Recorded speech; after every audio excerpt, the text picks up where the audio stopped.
So the Senate majority will convene in early January. I've had you on this topic before, Senator. It's worth refreshing. I know you're getting this question a lot.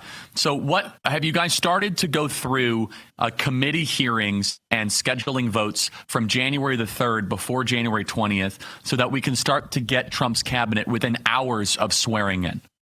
Yeah, so I think the idea is, and our committees are going to come out. They're actually working on the composition because we've got new members coming in. I would expect, Charlie, either later this week, worst case next week, our committees will be set, which will be an important first step.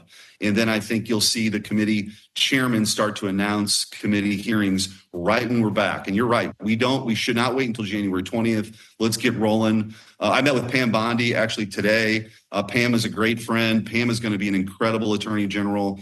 She's going to restore, I think, respect to an agency that completely has lost its way, has been overtly politicized. Kash Patel, I'll be meeting with Kash soon. He's going to do a great job at the FBI. So you got all this great team, but we got to get him in place. So I think the idea is at the beginning of January, as quickly as we can, let's start scheduling these hearings. Let's start getting votes so that President Trump has his team in place as quickly as possible. That is the goal. So, so you can get them out of committee before January 20th. Can you confirm them before January the 20th? Yeah, theoretically, because the new Congress is sworn in on January 3rd. The new members are sworn in. We come back in earnest really that next week, whatever that is, January 6th. That's when we begin our work. So they're sworn in on the 3rd, the new members. January 6th, we come in, and then it's go time, right? And so my position would be, let's, like that first week, let's not wait. There's no organizing to do anymore. Everybody's had their committee assignments. Let's roll. And so, yes, we can have the committee hearings. We can vote them out of committee. We can vote on the floor. I mean, there's some timing issues there about, but we're not talking about a very long time. So I think in January and even in early February, let's get going. But look, if we can get everybody done by January 20th, I would love to do it. But at a minimum, let's get the hearings set. Let's air this stuff out. Let's let the American people see all these great picks that President Trump has offered up now. And let's get going. Yeah, that's really instructive and helpful. That didn't happen back in 2017, though. In fact, Donald Trump did not even get his attorney general till early February. I mean, it was a very prolonged process.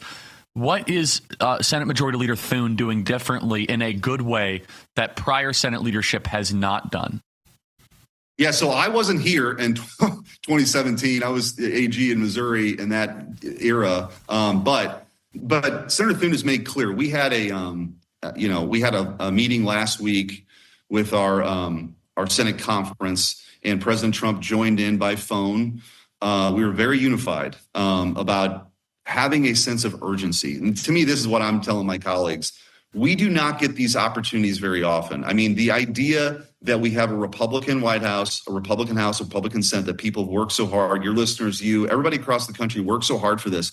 We cannot be back on our heels. We have to move an agenda forward that's reflective of what the American people wanted, getting key people into these positions. I also think, by the way, we ought to move immediately on, I don't want to get too wonky, but reconciliation is a way that if it's tax related, there's budget savings.